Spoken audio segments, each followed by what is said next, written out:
Hello, everybody. My name is Ray. Welcome to the Evangelical Dark Web. Today, we'll be talking about the Southern Baptist Convention presidential race, and I'll be giving my endorsement. Now, if you're a reader of evangelicaldarkweb.org, you kind of know my endorsement already, but I recognize that I kind of have two different audiences, and I'd love to bridge them together a little bit more, but that's a work in progress. So there's four candidates in the SBC presidential race. We have Ed Litton, who is your woke, practically egalitarian, and represents this progressive theologically wing of the Southern Baptist Convention. Then you have Al Mohler. He's part of this Baptist biumvirate, as I call it, and he's the president of the Southern Baptist Theological Seminary. And he's definitely one of the most powerful men in the convention. And I think if he's elected president, you get more of this same corruption, more of this whole boys club mentality. And I think this is who the establishment wants as president. So that's a good indication that they're not there. And while Ed Litton is he is woke. He is pretty open about being woke. Al Mohler is not open about being woke. He loves to claim that he's on our side on the issue of critical race theory, but history and facts don't line up with that. So Al Mohler has fired professors like Russell Fuller, who spoke out against critical race theory, and the other theological liberals that Al Mohler hired. So Al Mohler fired him. And Al Mohler is just a source of a lot of the corruption in the Southern Baptist Convention. And the firing of Russell Fuller is a big part of that.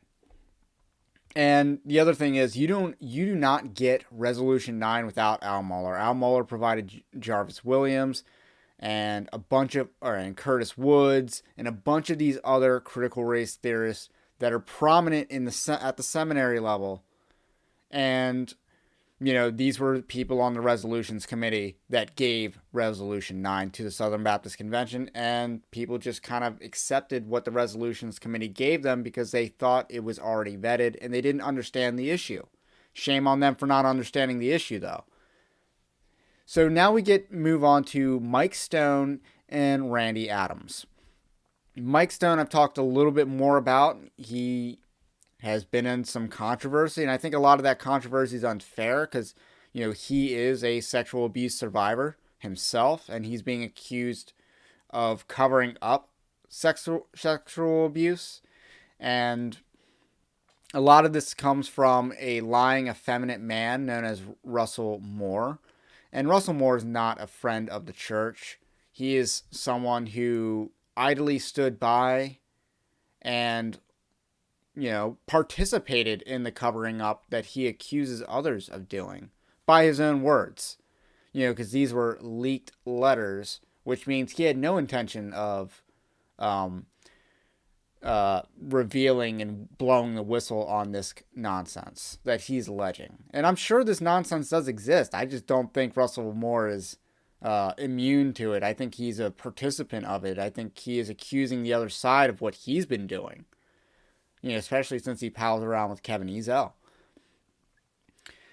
So, the thing about Mike Stone is he's kind of like I want to say he invokes a bit of Trumpianism, like Trumpism. But, this isn't about Donald Trump. And I think theological conservatives, so when I'm saying conservative here, I'm talking about theological conservatives, they understand that it's not about Trump. And the progressives, the heretics, do not. And, they when they spoke out politically during Trump's presidency, they claimed it was about decency, but that's a complete farce. They were never about decency. They were never about standing up for Christian political ethics. They were the ones who were always about Trump. That's why they're silent on the immigration crisis. Now that Trump's gone, they are silent on that issue. That issue that they lamented these kids in cages when Trump was president, but they're silent on the issue now. So Mike Stone, I think, is falsely characterized as being like the Trump MAGA guy, and that is somewhat representative of what he wants to bring to the Southern Baptist Convention. And I mean, the way I mean that is that he wants to make the SBC great again. I think the problem is he's part of this boys club as well with Ronnie Floyd and some of these other people. The Conservative Baptist Network is to some degree a boys club. I think it's mostly like a political faction within a ecclesiastical faction, and I think they want to do good things. The problem is Mike Stone. I think discernment bloggers handed the Southern Baptist Mike Stone and all these other people on the executive committee a bleeding Russell Moore. People like me, but not myself for the most part. J.D. Hall, a lot of other people have been reporting on Russell Moore for years, since like 2011. And when they finally want to act and investigate whether he's causing a problem, Mike Stone, is part of that investigation, can't get the job done. And that's a concern of his ability, his capability to get the job done.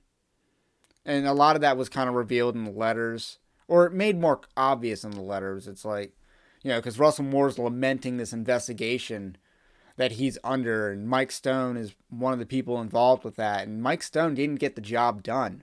Russell Moore should not be receiving a golden parachute when he accepted a higher paying job at the Apostate Christianity Today. He's getting like this 6-month severance package of pay when he quit. Russell Moore should have been fired. No severance package. No SEVI. Fired. But that's not what the Southern Baptist Convention is doing. That's not what they're about.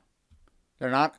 And the current leadership there, that's in there, like Mike Stone and a lot of these other conservatives that are taking over these committees, supposedly, they aren't weeding out people like Russell Moore.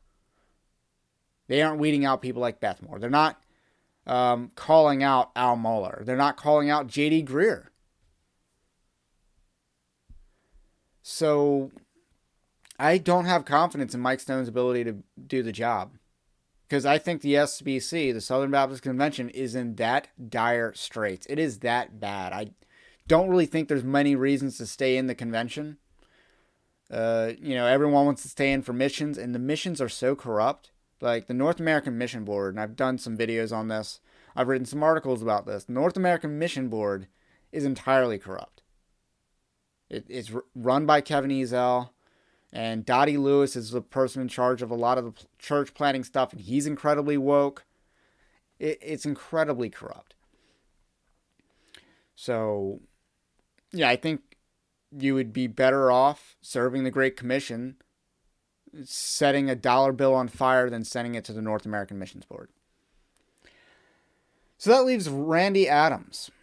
And Randy Adams, I think, is... he's an outsider. He's from the Northwest, which is not the southern area of the United States, for which the convention is named. And he's all about transparency, accountability, specifically on the financial stuff. He's not an egalitarian. He's not supportive of critical race theory at all. He wants to end the practice of non-disclosure agreements. So while Mike Stone, I think, would do an excellent job at battling critical race theory within the church, Randy Adams will do a far better job of winning the war. I think Randy Adams, he wants to use the bully pulpit of that presidency to gain transparency for all Southern Baptists. Like, he wants to pressure these organizations, these institutions, to turn over their books, to open it up, to provide accountability on how they are spending their money. And they have a lot of money. He wants to end the process of non-disclosure agreements, which basically keep quiet the corruption that goes on inside these seminaries, these mission boards. And that's what's needed long term. The Southern Baptist Convention, as he puts it, and he's correct, has stage 4 cancer.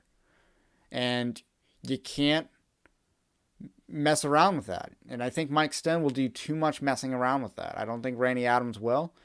And it's unfortunate. I don't think Randy Adams will win.